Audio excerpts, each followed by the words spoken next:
नवसाला पावणारी देवी अशी ख्याती पसरलेल्या ठाणे पूर्वेकडील कोपरी येथील चैत्र नवरात्र उत्सवात शुक्रवारी अवधी पंढरी अवतरली होती. उपमुख्यमंत्री एकनाथ शिंदे यांच्या प्रेमाखातर खास देहू आळंदी येथून 350हून अधिक कीर्तनकार आणि वारकरी मंडळी ठाण्यामध्ये आली होती.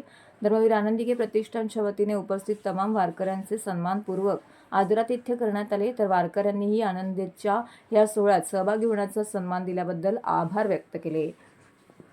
कोपरीतील संत तुकाराम महाराज मैदानात राज्याचे लाडके उपमुख्यमंत्री एकनाथ शिंदे यांच्या पुढाकाराने धर्मवीर आनंदीगे प्रतिष्ठान आयोजित श्री अंबेमातेचा चैत्र नवरात्र उत्सव 7 एप्रिलपर्यंत सुरू आहे.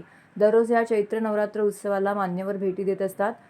परिवहन मंत्री प्रताप सरनाईक, शिवसेनेचे माजी नगरसेवक राम रेपाळे, हनुमंत जगदाळे, माजी महापौर मीनाक्षी शिंदे, एकनाथ भोईर, देवगडच्या नगराध्यक्ष स्वाती प्रभू, ठाणे लोकसभा संपर्कप्रमुख मनोज शिंदे, आळंदी येथील ज्येष्ठ कीर्तनकार पांडुरंग घुले महाराज, किशोर महाराज, अक्षय महाराज, संदीप महाराज, मनमोहन महाराज, महानुभावाचे आचार्य राणा महाराज, आर्ट ऑफ लिव्हिंगचे प्रभंजन महातोले, वैदिक परंपरेचे सदाशिव गुरुजी, बाळासाहेब महाराज इत्यादींनी भेट देऊन देवीचं दर्शन घेतलं.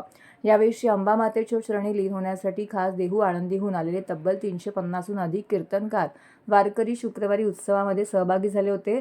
जणू काही कोपरीमध्ये अवधी पंढरी अवतरल्याचे दिसत होतं. या प्रसंगी लाडके माजी मुख्यमंत्री तथा विद्यमान उपमुख्यमंत्री एकनाथ शिंदे यांनी वारकरी संप्रदायासाठी दिलेल्या सहकार्याचा तसेच अभूतपूर्व योगदानाचा आवर्जून उल्लेख करून उपस्थित समस्त वारकऱ्यांनी कृतकृत्य झाल्याच्या भावना व्यक्त केल्यात. मंचावरती मी डोलकर या मराठी कोळी गीतांच्या सुमधुर मैफिलीवरती महिला वर्गाने फेर धरत या उत्सवाचा आनंद घेतला.